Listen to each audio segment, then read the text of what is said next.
Good evening. My name's John with the Pine Tree. I have the great pleasure of being here again with Caroline Serrato. Hi. Good to Now, see you. this is our second little update on how the Bear Valley Music Festival 09 is going. I guess you've had a really good first week We or had so, a great right? first week. Yeah, Nice. we had a great first week.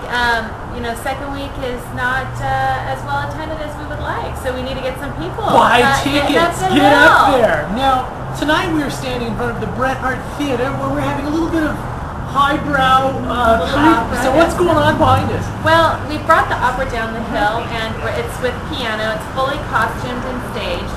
But our performers really prefer to do 2 full performances, so we decided, okay, let's take it to Angels Camp, Right. give it a full run through, and we have a pretty good little crowd in there. Very nice. But of course, on Saturdays when it's the real deal, we have Right. the full orchestra accompanying them, and it's absolutely hilarious. If you haven't seen Elixir of Love, I would highly recommend it. And even if your husband's not an opera fan, Right. don't worry, because we've got super titles. Because what we checked, and it was also very lighthearted. Very lighthearted, Yeah. very humorous, and so I think people will enjoy it. Even if you're not a big opera fan, I would give it a chance. Very cool. Yeah, so that's Saturday night at 7 o'clock in Bear Valley. So heading down the stretch here, what do we got here to So, look forward to?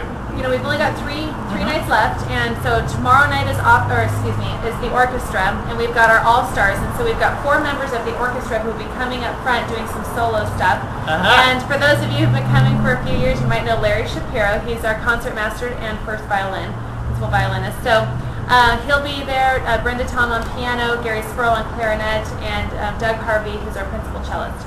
So that's going to be fun, great program. Then on Saturday we have a full day of activities, starting at 8 a.m. with the Boy Scouts pancake breakfast. So they're doing brunch then basically, right? For the Right, basically. Boy Scout brunch. Right, Boy Scout brunch. If you would like a little bit of a champagne thing to go with that, we recommend staying till 10, because at 10 a.m. we kick off with our silent auction, and we're going to have some lovely raspberry champagne donated by Black Sheep. So that will be there. We've got great items in this year's silent auction. We've got a lot of themed baskets from mutts to martinis. So come up and take a chance on finding something that might be a good Christmas gift or birthday gift or something for your office to give away to employee of the month, something like that. Anyway, great stuff, and that goes till about noon. Good. And then the home tour kicks off at 1, and we've got 6 homes on the home tour. And I am telling you, some of these homes have not been on the home tour. They're beautiful homes.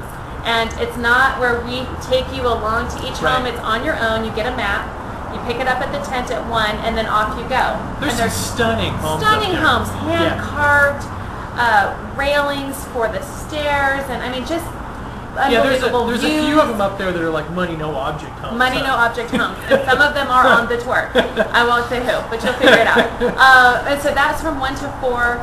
We do have the final home where you end up. There'll be some nice hors d'oeuvres and some drinks, and Jennifer Smith from News 10 will be there.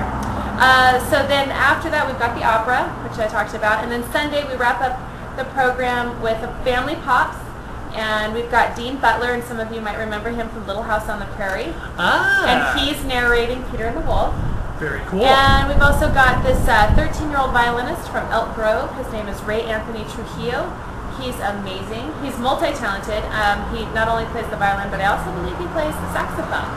So he's coming up, and I just bring your kids for that one. He's more talented than I am. A little bit. Yeah. Slightly. That wouldn't take much, but So that's a family-oriented program. That's at 2. It's a nice matinee. Come up, enjoy the, I guess, cool weather. I mean, last night it was down to 38 or something. Well, one nice thing on that is, because we've had the fire up here, and now this little bit of cool weather, it should clear out all the smoke. I mean, it should be very, great. very nice. We were having a little bit of smoky issues up there, but that's all resumed, and our singers are very, very happy about that, as are our wind instruments. Oh, yeah. So,